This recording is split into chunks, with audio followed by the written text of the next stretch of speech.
selamat datang di channel Akpres. Kenalin, aku Galih Rana Sigra sebagai tutor CT. Aku Nur Aulia Reski Arifin sebagai writer yang akan mendampingi kalian di ruang belajar. Kesempatan kali ini kita akan membahas tentang materi algorithmic thinking atau berpikir secara algoritmik.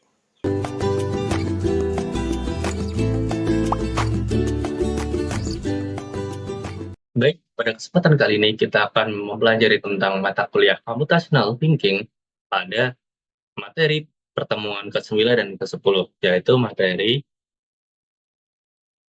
algorithmic thinking atau berpikir secara algoritmik. Nah, sebelumnya, apa sih itu algoritma? Nah, algoritma adalah susunan atau langkah-langkah logis yang tersusun dalam urutan sistem pembelajaran tertentu yang digunakan untuk memecahkan masalah tertentu. Nah, eh, jadi kita dalam mata kuliah berpikir komputasional atau computational thinking, kita dituntut untuk berpikir selayaknya sebuah komputer. Dan kita eh, dalam komputer dalam memecahkan suatu permasalahan, dia akan menggunakan suatu proses-proses atau langkah-langkah terstruktur yang disebut dengan algoritma. Jadi, dengan kita belajar algoritma, maka kita belajar mengenai bagaimana caranya suatu komputer memecahkan suatu permasalahan secara efisien. Nah, algoritma sendiri itu ada memiliki berbagai macam jenis dan 5 di antara berikut ini adalah sedikit dari jenis-jenis algoritma. Nah, yang pertama ada rekursi, divide and conquer, greedy, dynamic programming, dan algoritma backtracking. Nah, rekursi. Rekursi itu adalah suatu algoritma di mana dia merupakan sebuah fungsi yang di dalam fungsi itu memiliki fungsi lagi gitu. Jadi, rekursi adalah suatu fungsi yang di dalamnya itu memanggil fungsi tersebut sendiri. Dan rekursi ini nanti akan saya jelaskan lebih lanjut ketika kita memasuki latihan soal, sehingga kalian bisa memiliki sebuah gambaran, sebuah visualisasi bagaimana sebuah algoritma rekursi itu bekerja. Yang kedua ada divide and conquer. Nah, divide and conquer adalah suatu algoritma di mana apabila kita memiliki sebuah problem atau sebuah permasalahan, algoritma divide and conquer dia akan membagi permasalahan tersebut menjadi beberapa permasalahan kecil dan dia akan menyelesaikan semua permasalahan tersebut secara satu persatu. Dan apabila ia telah memecahkan permasalahan tersebut secara satu-satu dari permasalahan itu, dia akan menggabungkan kembali submasalah-submasalah yang tadi telah dibagi menjadi satu dan pada akhirnya kita akan mendapatkan solusi dari permasalahan yang kita inginkan. Nah, yang ketiga adalah greedy. Greedy sesuai dengan namanya yaitu ketamakan atau keserakahan. Nah, algoritma greedy itu adalah suatu algoritma di mana apabila kita ingin mencapai suatu nilai optimum atau suatu nilai optimal, kita harus secara serakah, kita harus mengambil nilai yang paling banyak, nilai yang paling besar, dan nilai yang paling mungkin menjadi nilai optimal dari apa yang ditanyakan. Biasanya greedy ini digunakan untuk mencari suatu nilai optimum atau suatu nilai optimal dari suatu permasalahan. Lalu yang keempat ada dynamic programming. Dynamic programming itu mirip-mirip dengan algoritma divide and conquer. Kenapa? Karena dynamic programming itu sama-sama membagi suatu permasalahan menjadi permasalahan-permasalahan kecil lainnya, menjadi submasalah-submasalah, dan akan menyelesaikan masalah-masalah tersebut. Bedanya dengan divide and conquer, dynamic programming, dia akan mengidentifikasi mana permasalahan-permasalahan yang penting dan mana permasalahan yang tidak penting. Jadi, dynamic programming, dia hanya akan mengeksekusi, hanya akan mengoperasikan permasalahan-permasalahan yang sekiranya penting, dan dia akan mengabaikan permasalahan-permasalahan yang tidak penting untuk penyelesaian permasalahan tersebut. Sehingga dynamic programming itu secara sekilas akan lebih singkat daripada divide and conquer, karena divide and conquer itu dia menyelesaikan semua submasalah dari permasalahan, sedangkan dynamic programming hanya menyelesaikan permasalahan yang berhubungan dengan apa yang kita tanyakan, apa yang solusi kita cari. Dan yang terakhir ada algoritma backtracking atau algoritma mundur ke belakang. Jadi algoritma backtracking itu suatu algoritma di mana jika kita menemui suatu masalah, dia akan membagi submasalah dan dari submasalah tersebut dia akan dari awal dia akan melakukan sebuah program suatu mengeksekusi algoritma tersebut dari awal, dan apabila dia menemui sebuah jalan buntu atau dia tidak menemukan solusi, dia akan mundur satu langkah dan dia akan berpindah ke masalah lain, dan dia akan terus melakukan algoritma dengan pola tersebut hingga ia akhirnya menemukan solusi. Jadi, kenapa backtracking? Karena dia apabila dia tidak menemukan solusinya, dia akan mundur satu langkah, mundur satu step ke belakang, dan mengulangi algoritmanya tersebut dengan submasalah yang lain. Seperti itu. Nah, selanjutnya ada karakteristik dari algoritma. Nah, algoritma memiliki 5 karakteristik. Yang pertama adalah finiteness atau keterbatasan, yang kedua definiteness atau kepastian, yang ketiga input atau masukan, keempat output atau keluaran, dan kelima effectiveness atau keefektivitasan. Nah, yang pertama keterbatasan atau finiteness. Nah, algoritma itu memiliki suatu tujuan, yaitu memecahkan masalah. Dan apabila suatu masalah tersebut telah terselesaikan, maka algoritma itu akan selesai. Dia tidak akan mengerjakan algoritmanya lagi. Makanya dia memiliki karakteristik terbatas. Karena dia apabila sudah mencapai tujuan, dia akan berhenti. Dia akan langkah-langkahnya yang terbatas sampai dia menemukan tujuan yang diberikan gitu. Itu makanya kenapa algoritma itu memiliki karakteristik keterbatasan. Nah, yang kedua adalah kepastian. Algoritma itu tidak ambigu. Algoritma itu pasti memiliki suatu tujuan yang pasti. Entah itu mencari nilai maksimum, mencari nilai minimum, dan dia algoritmanya itu udah pasti, tidak ada ambigu, dan hanya akan memiliki satu keluaran sesuai dengan inputannya masing-masing. Tuh. Lalu yang ketiga adalah input atau masukan. Jadi, input atau masukan adalah suatu problem yang kita miliki. Data-data yang kita miliki dari suatu problem, satu permasalahan tersebut. Itu yang dinamakan masukan atau input. Ini berhubungan dengan karakteristik yang keempat, yaitu output atau keluaran. Nah, apabila kita memiliki permasalahan, yaitu input atau permasalahan, pasti kita memiliki keluaran atau solusi. Jadi input adalah permasalahan yang kita miliki, dan outputnya itu adalah suatu solusi dari permasalahan yang kita miliki tersebut. Nah, yang terakhir adalah effectiveness atau keefektivitasan. Nah, suatu algoritma itu pasti efektif. Karena suatu algoritma pasti disusun sesederhana mungkin dan sesimpel mungkin, sehingga dia bisa mengeksekusi suatu permasalahan, dia bisa menyelesaikan suatu masalah dengan waktu sesingkat mungkin. Itu adalah karakteristik dari algoritma. Nah, karena computational thinking itu lebih banyak soal-soal dan seringkali soalnya itu tidak dibahas dalam materi, maka kita akan langsung saja berpindah ke latihan soal. Nah, di sini merupakan salah satu contoh di mana saya akan menjelaskan tentang fungsi rekursi. Nah, di sini kita disuruh menentukan nilai dari 5 faktorial. Mungkin dari kalian udah mengetahui kalau 5 faktorial itu 5 dikali 4, bahwa fungsi faktorial itu adalah 5 dikali 4 dikali 3 kali 2 kali 1. Seperti itu kan? Nah, tapi sebenarnya fungsi faktorial itu adalah salah satu contoh dari fungsi rekursi. Kenapa?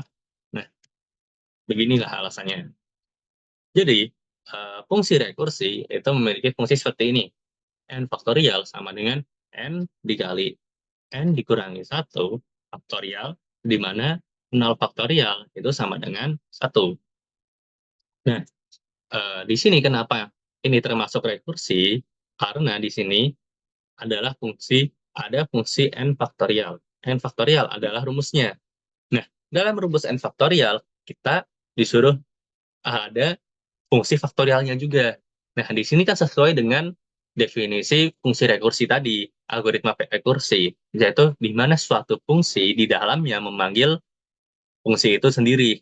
Jadi fungsi n faktorial, di dalamnya ada fungsi faktorial juga. Itu kenapa namanya rekursi. Biar lebih paham, mari kita lihat bahasanya.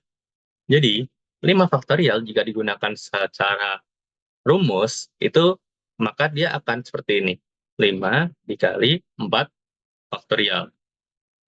Nah, di sini 5 faktorial itu di dalamnya ada fungsi faktorial juga, ada fungsi 4 faktorial juga. Nah, inilah kenapa ini dinamakan fungsi rekursi, karena faktorial tapi ada faktorialnya. Nah, di sini kalau secara rumus kita belum bisa menentukan berapa nilai 4 faktorial, dan 4 faktorial itu harus kita jabarkan lagi menjadi 4 dikali 3 faktorial. Nah, 3 faktorial juga kita belum mengetahui nilainya. Jadi terus me kita harus terus menjabarkan nilai-nilai tersebut hingga pada akhirnya kita akan menemukan nilai 0 faktorial. Nah, faktorial dan yang terakhir 5 kali 4 kali 3 kali 5 kali 2 kali 1 kali 0 faktorial. Nah, di sini kita bisa ubah dari 0 faktorial itu menjadi 1. Kenapa? Karena di sini dari rumusnya sendiri 0 faktorial adalah 1. Jadi jawabannya adalah 120. Nah, jadi fungsi rekursi adalah fungsi yang memanggil dirinya sendiri. Fungsi yang memanggil dirinya sendiri. Fungsi 5 faktorial ketika dijabarkan memiliki fungsi faktorial lagi. Itulah yang dinamakan fungsi rekursi. Jadi dia memanggil dirinya sendiri. Seperti itu. Nah, biar lebih paham lagi, mari kita bahas soal tentang rekursi kembali. Nah, di sini tentukanlah bilangan Fibonacci kelima. Nah, eh, seperti yang kalian ketahui, bilangan Fibonacci itu kan eh, bilangan jumlah bilangan jumlah dua bilangan sebelumnya. Tuh, itu adalah definisi dari bilangan Fibonacci. Nah, jadi dari penjelasan ini kita bisa ambil kesimpulan rumus, yaitu rumus dari bilangan Fibonacci adalah Fn sama dengan F min 1, Fn minus 1 ditambah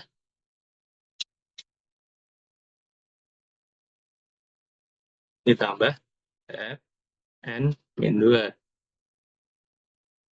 dengan F0 sama dengan 0 dan F1 sama dengan 1. Nah, ini adalah rumus dari bilangan Fibonacci. Nah, lalu apabila kita disuruh mencari bilangan Fibonacci kelima, itu kan berarti kita disuruh mencari F5. Nah, F5 ini apabila kita berpikir secara rekursif atau dengan algoritma rekursi, kita harus mengikuti rumus di sini, rumus yang ada disediakan, rumus yang telah disediakan, yaitu Fn sama dengan Fn min 1 plus Fn min 2, di mana F0 sama dengan 0 dan F1 sama dengan 1. Nah, oleh karena itu, kita karena F5 kita belum mengetahui itu nilainya berapa, karena yang diketahui cuma F0 dan F1, kita harus menjabarkan nilai F5 tersebut. F5 jika kita jabarkan menjadi F4, jadi F4 ditambah F ditambah F3. Nah, tapi kita juga karena F4 dan F3 juga belum diketahui nilainya berapa, kita harus jabarkan F4 dan F3 tersebut. F4 kita jabarkan bisa menjadi F3 plus F2, 3 plus F2, dan F3 bisa kita jabarkan menjadi F2 plus F1. Nah, bisa dilihat di sini, kita F1 kita telah mengetahui nilainya berapa. Tapi dari F2, F3, F2, dan F2 kita belum mengetahui nilainya berapa. Oleh karena itu kita harus menjabarkan F3, F2, dan F2 menjadi bilangan lain. Jadi kita jabarkan kembali menggunakan rumus ini. Nah, F3 jika kita jabarkan menjadi F2 plus F1. Dan F2 jika kita jabarkan menjadi F1 plus F0, lalu F2 juga menjadi F1 plus F0, dan yang terakhir tambahkan dengan F1 ini. Nah, di sini kita bisa lihat bahwasanya dari F2, F1, F1, F0, F1, F0, F1 ini hanya F2 yang belum kita ketahui nilainya berapa, maka F2 harus kita pecahkan kembali menggunakan rumus ini, yaitu menjadi F1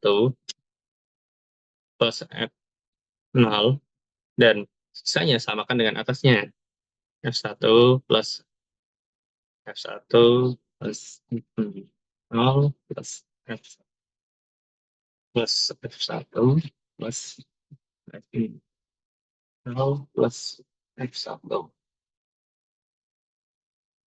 Nah, akhirnya kita udah menemukan F5 jika kita jabarkan menggunakan rumus ini akan terbentuk F1 ditambah F0 ditambah F1 ditambah F1 ditambah F0 ditambah F1 tambah F0 tambah F1.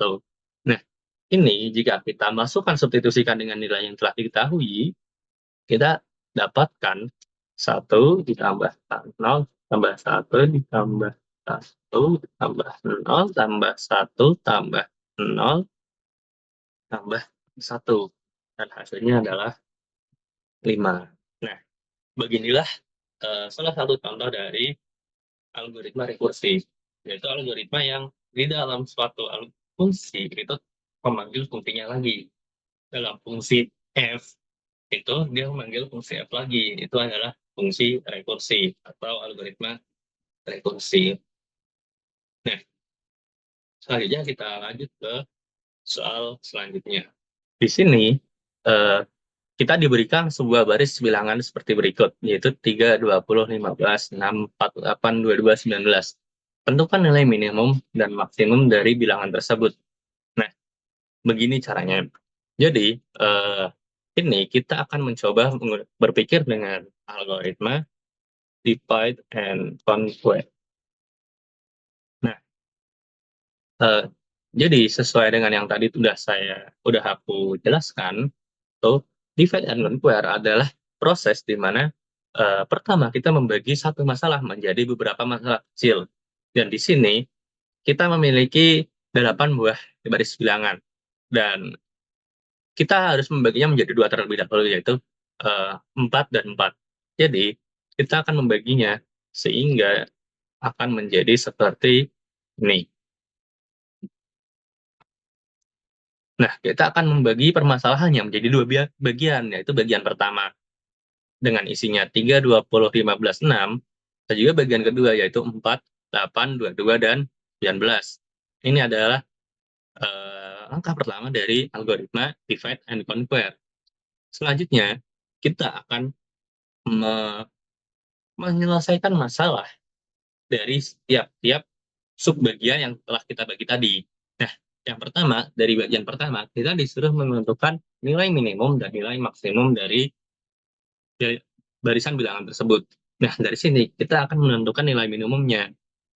Nilai minimum dari fungsi ini adalah nilai minimum dari fungsi ini adalah 3. Sedangkan nilai maksimumnya adalah 20.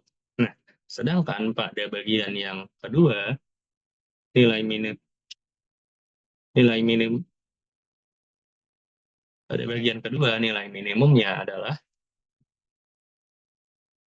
4, dan nilai maksimumnya adalah 22. Nah, di sini kita telah menyelesaikan masalah yang ditanyakan dengan pada tiap-tiap subbagian yang dipertanyakan. Nah, selanjutnya kita akan menggabungkan atau combine dua subbagian ini menjadi satu dan mencari permasalahan solusi dari permasalahan utamanya, permasalahan secara utuhnya. Nah, apabila dua permasalahan ini kita combine atau dua solusi ini kita gabungkan, maka akan mendapatkan hasil, eh, yaitu hasilnya adalah nilai minimalnya adalah 3 dan hasil maksimalnya adalah 22. Nah, begitulah cara berpikir dengan menggunakan algoritma divide and conquer. Jadi kita membagi permasalahan yang kita miliki menjadi beberapa bagian, dan dalam konteks pada kali ini kita bagi menjadi 2 bagian. Nah, dari tiap-tiap bagian itu kita akan menyelesaikan masalah yang ditanyakan, yang dicari itu satu persatu, dari bagian pertama terlebih dahulu, kemudian bagian kedua. Dan ketika dua-duanya udah ditemukan penyelesaiannya, kita akan gabungkan dua permasalahan tersebut, dua penyelesaian tersebut untuk mencapai permasalahan yang utama, permasalahan yang kita cari. Seperti itu. Lanjut ke soal selanjutnya.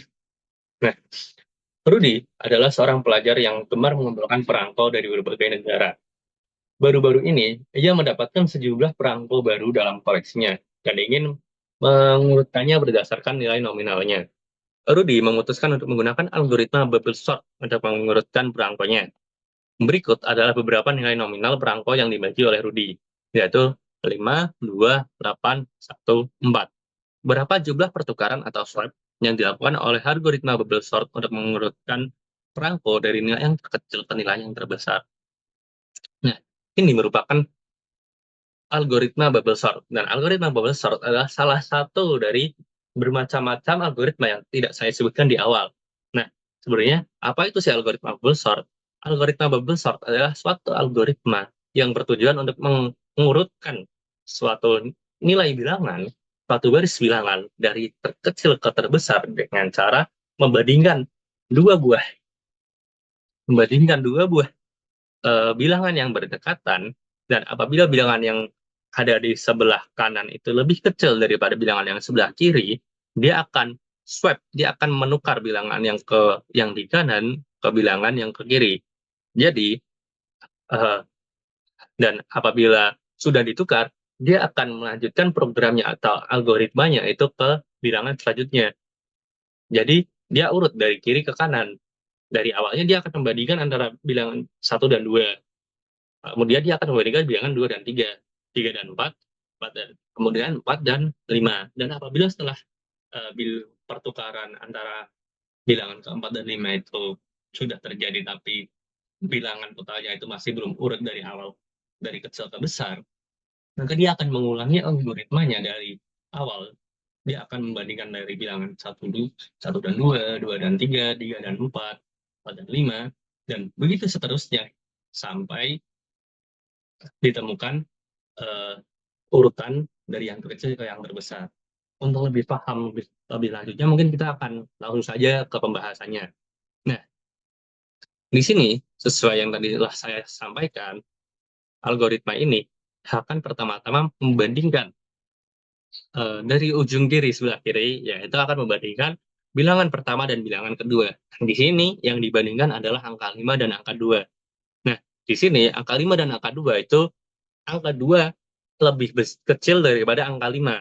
Dan di sini angka 2 akan ditukarkan dengan angka 5 atau akan di-swap, sehingga akan membentuk suatu barisan seperti ini.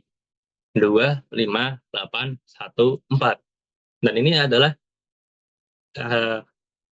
setelah ditukar ini, kita akan hitung ini sebagai satu kali swap atau satu kali pertukaran. Dan setiap kali ada pertukaran akan aku warnai dengan warna kuning seperti ini. Itu adalah satu kali swap atau satu kali pertukaran. Nah, selanjutnya kita, karena kita telah membandingkan antara bilangan pertama dengan bilangan kedua, kita akan membandingkan bilangan kedua dengan bilangan ketiga, yaitu kita akan membandingkan bilangan angka 5 dengan angka 8.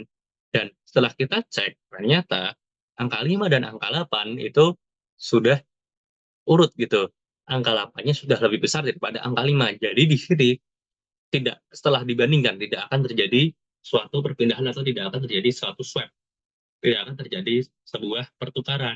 Dan apabila tidak ada suatu pertukaran akan aku kasih tanda warna biru. Tanda biru setelah dibandingkan ternyata tidak ada swap. Itu akan aku kasih warna biru agar memudahkan visualisasi kita. Nah, selanjutnya karena tidak ada perubahan, tidak ada swap, maka urutannya akan masih sama yaitu 2, 5, 8, 1, 4. Dan kemudian kita akan membandingkan angka 8 dan angka 1. Nah, kita akan membandingkan angka 8 dan angka 1. Angka 8 dan angka 1 dibandingkan, ternyata angka 1 lebih kecil daripada angka 8 dan dia akan di-swap atau ditukar. Sehingga urutannya akan menjadi 2, 5, 1, 8, 4. Nah, urutannya akan menjadi seperti 2, 5, 8, 2, 5, 1, 8, 4. Nah, lanjut. 2, 5, 1, 8, 4, kita akan membandingkan bilangan keempat dan bilangan kelima, yaitu angka 8 dan angka 4. Dan setelah dibandingkan, ternyata angka 4 itu lebih kecil daripada angka 8. Dan di sini kita harus menukar atau swap antara angka 8 dan angka 4, sehingga pada akhirnya akan ditemukan seperti ini. 2, 5, 1, 4, 8. Nah, dari sini kita sudah bisa melihat bagaimana pola dari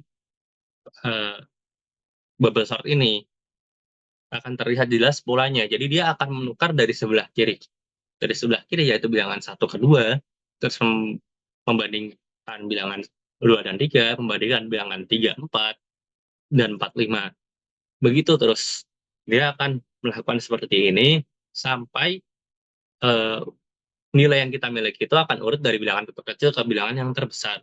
Nah, apabila sudah satu kali pengulangan seperti ini dan angkanya itu belum urut, ini kan belum urut kan, masih 2, 5, 1, 4, 8, masih acak-acakan, kita akan mengulangi algoritma ini. Jadi kita akan membandingkan lagi angka 2 dan dengan angka 5. Apakah 2 dan 5 itu lebih besar angka 5 atau lebih besar angka 2? Seperti itu. Nah, setelah dibandingkan ternyata angka 2 itu sudah lebih kecil daripada angka 5, jadi sudah tidak perlu ada pertukaran. Dan kita akan biarkan saja seperti ini. Dan kita akan lanjut ke bagian selanjutnya, yaitu perbandingan antara bilangan kedua dan ketiga atau perbandingan antara angka 5 dengan angka 1.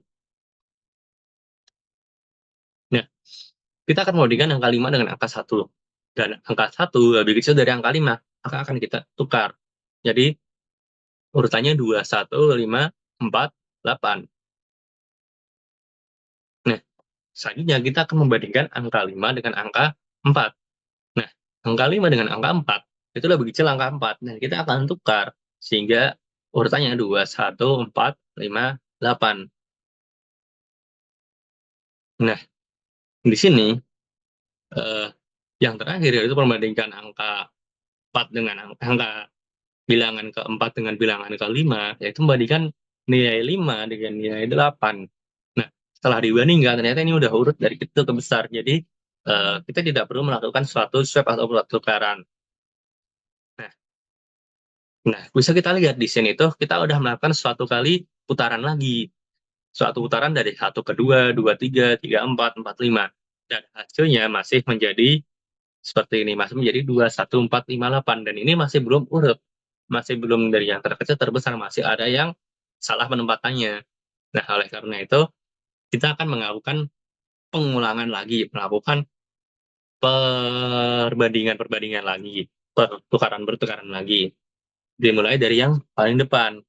Nah, 2 dan 1, kita tukar posisinya karena 1 lebih kecil daripada 2. Dan setelah ditukar posisinya, akhirnya ditemukan bahwa hasilnya seperti ini. Dan bisa kita lihat ini hasilnya sudah sesuai, di mana 1, 2, 4, 5, 8 itu sudah dari yang terkecil dan ke yang terbesar.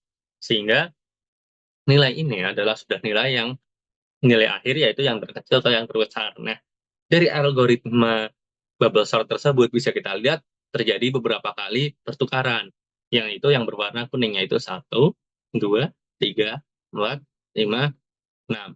Jadi dengan algoritma bubble sort untuk mengurutkan dari nilai yang terkecil ke yang terbesar, terdapat 6 kali pertukaran. Seperti itu dari algoritma bubble sort. Jadi polanya terlihat dari warna-warna yang sudah saya berikan. Itu polanya adalah dari 1 ke 2, 2 ke 3, 3 dan 4, 4 ke 5, dan terusnya. Apabila kalian memiliki nilai lebih dari 6, lebih dari 5, mungkin nilainya 7, maka kalian akan terus melakukan ini sampai ke 6 dan 7. Jika kalian memilikinya 10, maka sampai 9, 10, dan seterusnya. Soal selanjutnya. Nah, ini adalah soal yang kita ambil dari soal-soal UTS, soal-soal UAS semester kemarin, itu semester 1. Dr. Smith menemukan sejumlah artefak berharga di tengah hutan belantara. Masing-masing artefak memiliki nilai dan berat tertentu. Dr. Smith hanya bisa membawa barang-barang tersebut menggunakan tas ransel yang memiliki kapasitas maksimal tertentu. Berikut adalah informasi tentang artefak-artefak yang ditemukan oleh Dr. Smith. Artefak 1 memiliki nilai 15 dengan berat 6 kilo. Artefak 2 memiliki nilai 8 dengan berat 3 kilo, artefak 3 memiliki nilai 20 dengan berat 8 kilo, artefak 4 memiliki nilai 5 dengan berat 2 kilo, artefak 5 nilai 12 berat 5 kilo, dan artefak 6 dengan nilai 18 dan berat 7 kilo. Tas ransel Dr. Smith memiliki kapasitas sebesar 15 kg. Pilihlah artefak mana yang sebaiknya dipilih oleh Dr. Smith agar nilai totalnya maksimal.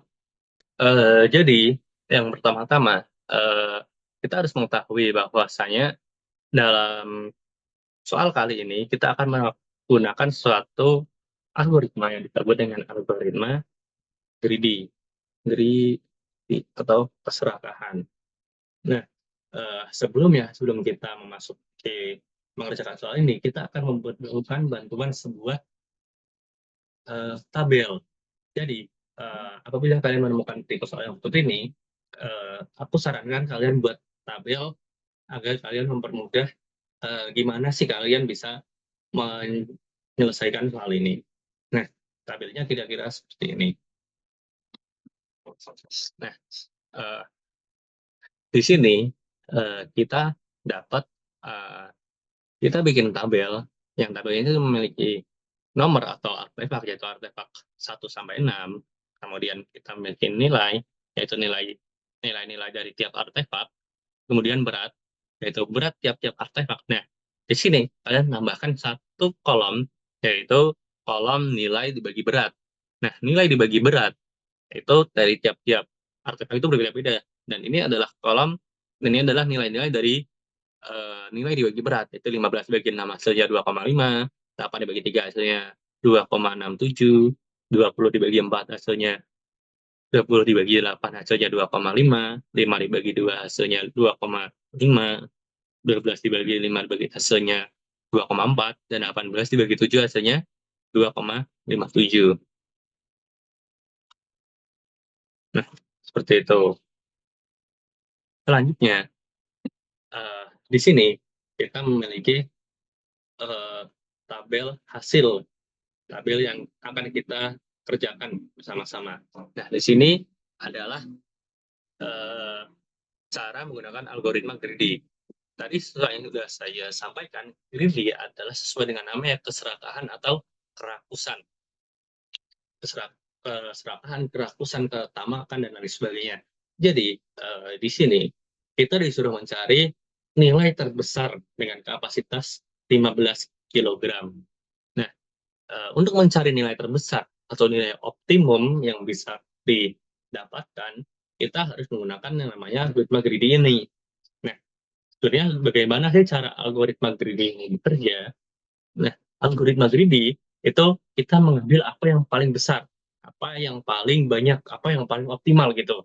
Nah, eh, kita itu cara mengambilnya itu dilihat dari nilai-nilainya ini, nilai dari nilai beratnya, nilai value-nya, dan juga nilai bagi beratnya. Nah, mari kita contohkan dari bagian nilai dulu. Nah, uh, perlu kita ketahui bahwa misalnya kita total beratnya itu harus kurang dari sama dengan 0. kita nggak kurang dari sama dengan 15. Kita nggak bisa melebihi 15. Kita nggak bisa melebihi total berat dari 15. Nah, jadi dengan algoritma greedy, kita harus mengambil dari nilai yang paling besar terlebih dahulu. Kita mengambil nilai yang paling besar, yaitu pertama nilai yang 20. Jadi kita mengambil artefak 3. Kita mengambil artefak yang nomor 3. Dan kita dengan mengambil artefak nomor 3, kita telah memiliki berat sejumlah 8. Nah, kemudian kita ambil artefak dengan nilai terbesar lainnya, terbesar setelah 20, yaitu 18. Nah, kita ambil artefak nomor 18. Nah, dengan artefak nomor 18, dengan berat 7, maka total berat yang kita miliki dengan algoritma greedy berdasarkan nilai, itu kita sudah mendapatkan berat sebesar 15 kilogram. Nah, karena total kapasitas berat yang dimiliki Dr. Greedy itu hanya 15, total berat tasnya Dr. Greedy itu maksimal 15, maka Dr. Smith itu udah tidak bisa mengambil artefak lain. Jadi total nilai dengan greedy by nilai oleh Dr. Smith itu hanya bisa membawa sebesar 20 tambah 18, yaitu 38. Nilainya yaitu maksimal 38. Karena dia hanya bisa mengambil artefak nomor 3 dan nomor 6.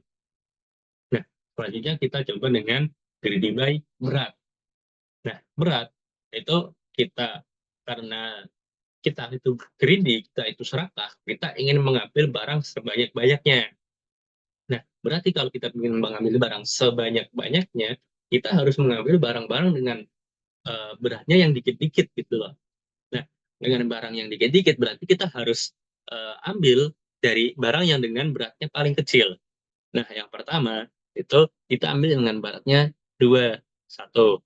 Nah, jadi kita udah memiliki berat 2 dengan kita memiliki nilai 5. Nah, terus setelah 2 ada 3. Nah, 3 kita ambil. Setelah kita ngambil 3, kita mendapatkan nilai tambahan 5, 8. Jadi ini kita sekarang berat totalnya itu 2 tambah 3 jadinya 5. Kemudian total nilainya itu 5 ditambah 8, yaitu 13. Kemudian setelah 3, kita bisa ngambil 5.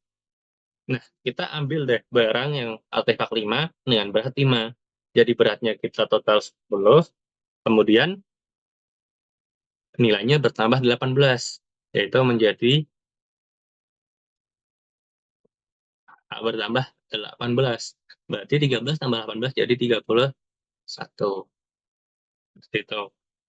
Nah, di sini barang kita kan udah sudah 10 kan, dan barang terberat setelah 5 itu, barang teringan setelah 5 itu 6. Dan apabila kita tambahkan 6 dengan artefak 1, yaitu dengan berat 6, itu totalnya kita akan menjadi beratnya 16, dan ini kita tidak bisa karena ranselnya itu maksimal 15. Jadi dengan serakah menggunakan berat, kita hanya bisa mendapatkan total nilai 31. Nah, selanjutnya kita coba serakah menggunakan nilai per berat, nilai dibagi berat. Nah, jika kita menggunakan nilai dibagi berat, kita harus mencari dari yang terbesar, menggunakan nilai per beratnya itu paling besar. Nah, di sini kita bisa ambil yang pertama 2,67. 2,67 kita ambil artefak 2, yaitu jika ambil artefak 2, kita memiliki berat 3 dan juga memiliki nilai 8. 38. Kemudian kita ambil yang selanjutnya. Yang selanjutnya adalah dari 2,57. 2,57 ini berarti kita memiliki tambahan berat jumlah 7, yaitu 15, menjadi 10, terus tambahan nilai 18, berarti jadinya 26.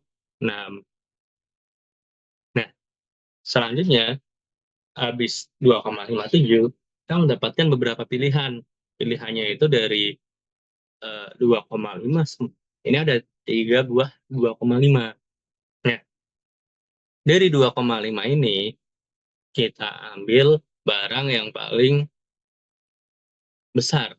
Kita ambil yang beratnya itu bisa mencukupi dari kurang dari 15. Kita ambil yang barangnya itu beratnya itu kurang dari 15. Nah, di sini kita bisa ambil barang yaitu nomor 2, artefak nomor 4. Artefak nomor 4 itu kita dapat barang 2,5, artefak nomor 4 itu kita mendapatkan berat tambahan sejumlah 2 dan tambahan nilai itu sejumlah 5, jadi 31. Oh ya tadi lupa belum ditandain, ada 2 ini sama ini ya. Nah, di sini kelihatan nih, eee, kalau misalkan menggunakan metode greedy, itu kita bisa dapatnya kalau berdasarkan greedy nilai, itu kita bisa mendapatkan total maksimal 38. Menggunakan greedy berat, kita dapat maksimal 31. Dan apabila kita menggunakan greedy nilai atau berat, nilai per berat, itu kita mendapatkan total nilainya 31. Nah, di sini kelihatan kan kalau misalkan kita itu mendapatkan nilai paling besar, nilai atau nilai optimum itu bila kita menggunakan greedy by nilai.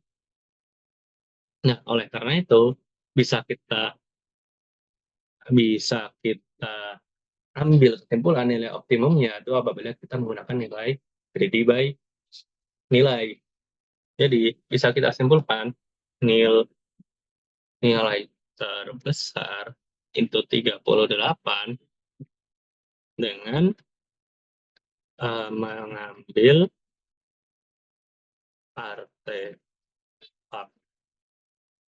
3 dan artefak 6. Nah, kurang lebih seperti itu sih bagian dari uh, algoritma greedy. Memang algoritma greedy itu emang ribet, termasuk yang paling uh, gimana ya, bisa dibilang algoritma greedy itu kita mengerjakan sendiri, bukan kita harus mencoba-coba, uh, kalau bahasanya itu uh, error, trial and error. Namun dengan algoritma greedy ini kita bisa mengecilkan, kita bisa memfilter bagaimana sih cara kita mencari cara paling optimumnya gitu. Nah, seperti itu cara greedy-nya berarti dibagi menjadi 3, yaitu greedy sebagai menggunakan nilai, greedy menggunakan berat, ataupun greedy menggunakan nilai dibagi berat gitu. Kalau nilai kita cari berdasarkan nilai terbesar dengan berat tidak boleh melebihi dari 15. Kalau berat, kita ambil dari berat paling kecil dan berat paling bawah, berat paling ringan menuju ke berat yang paling besar. Itu satu per satu. Itu kita, tapi beratnya nggak boleh melebihi 15. Makanya tadi kita berhenti di 10. Kenapa? Karena berat teringan setelah 5 itu 6, dan apabila kita tambahkan 6, itu kita beratnya itu akan melebihi dari 16. Dan apabila kita menggunakan density atau menggunakan nilai dibagi berat, itu dia akan berhenti di berat ke-13. Kenapa? Karena nilai selanjutnya itu nggak ada yang bisa digunakan untuk kurang dari 15 gitu. Seperti itu penjelasan dari greedy, dan soal tersebut menjadi tanda dari akhir video kita kali ini. Kurang lebihnya apabila saya memiliki kebanyakan salah dan banyak kesalahan dalam tutur ucap, mohon dimaafkan. Sekian. Assalamualaikum warahmatullahi wabarakatuh. Sekian video pembelajaran kita pada kali ini. Semoga bermanfaat. Jangan lupa like dan share ke teman-teman kalian. Tetap semangat dan see you on the next video.